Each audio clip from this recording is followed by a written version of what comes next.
বৈষম্য দূর করার জন্য ব্রিটিশদের বিরুদ্ধে আন্দোলন করে দেশ স্বাধীন করেছিলাম, ভেবেছিলাম বৈষম্য দূর হবে। কিন্তু আমরা কি দেখলাম? পাক ভদ্র উপমহাদেশের সংখ্যাগরিষ্ঠ মানুষ সংখ্যালঘু মুসলমানদের সাথে বৈষম্য করছে।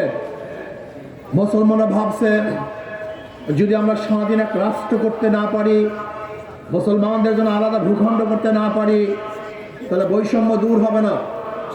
আমরা 47-এ বৈষম্য দূর করার জন্য পাকিস্তান নামে একটা দেশ গড়লাম। ভেবেছিলাম এবার বৈষম্য থাকবে না, মানুষ শান্তি পাবে, মানুষ মুক্তি পাবে, মানুষ তাদের অধিকার বাস্তবায়ন করতে পারবে। কিন্তু আমরা কি দেখলাম? পশ্চিম পাকিস্তানের লোক পূর্ব পাকিস্তানের লোকদের সাথে বৈষম্য করছে। আমরা ভাবলাম এই বৈষম্য দূর করার জন্য যদি আমরা পশ্চিম পাকিস্তান থেকে আলাদা না হতে পারি, বাংলাদেশ নামে এক স্বাধীন রাষ্ট্র গঠন করতে না পারি, তাহলে বৈষম্য দূর হবে না। এদেশের মানুষ অস্ত্র ধরেছে, আন্দোলন করেছে, জীবন দিয়েছে। আমরা বাংলাদেশ নামীয় 71 এক রাষ্ট্র করলাম, ভেবেছিলাম এখন আর বৈষম্য থাকবে না। সেই 71-এর স্লোগান কি ছিল? সাম্য, মানবিক মর্যাদা, সামাজিক ন্যায় বিচার। কিন্তু আমরা কি দেখলাম? 71-এর পর থেকে 53 বছর পর্যন্ত বহুত শাসক দেখেছি, বহুত দলের শাসন দেখেছি, কিন্তু মানুষের বৈষম্য দূর হতে দেখি নাই। আজও গরিব, দুঃখী, মেহনত মানুষের অধিকার বাস্তবায়ন হয় নাই।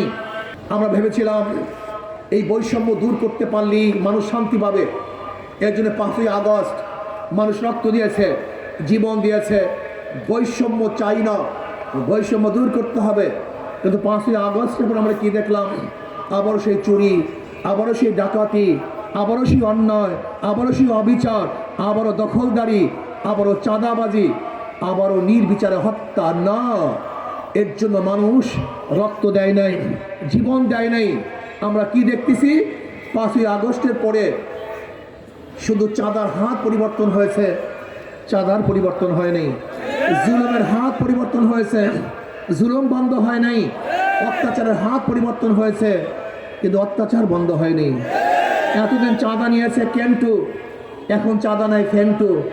এতদিন জুলুম করছে লেন্টু, এখন জুলুম করে পেন্টু। শুধু ব্যক্তির পরিবর্তন হয়েছে, জুলুমের কোনো পরিবর্তন। এক চোরকে বাদ দিয়ে আর চোরকে আমরা ক্ষমতা বসাতে চাই না।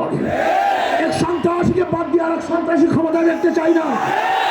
এক জালেমকে বাদ দিয়ে আর এক জালেমকে ক্ষমতা দেখতে চাই না।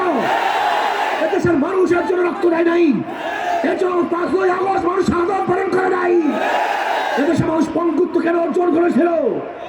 বৈষম্য দূর করার জন্য, গরিবের অধিকারকে ফিরিয়ে দেওয়ার জন্য, ব্যবসায়ীদের স্বাধীনভাবে ব্যবসা করার জন্য, চাকরিজীবীদেরকে নির্বিঘ্নে চাকরি করার জন্য মানুষ রক্ত দিয়েছে, জীবন দিয়েছে। কিন্তু আমরা কি দেখতেছি? আজকে সেই জালেম, খুনি, ডাকাত এবং লুটেরা আবার ক্ষমতায় আসার চক্রান্ত করতেছে।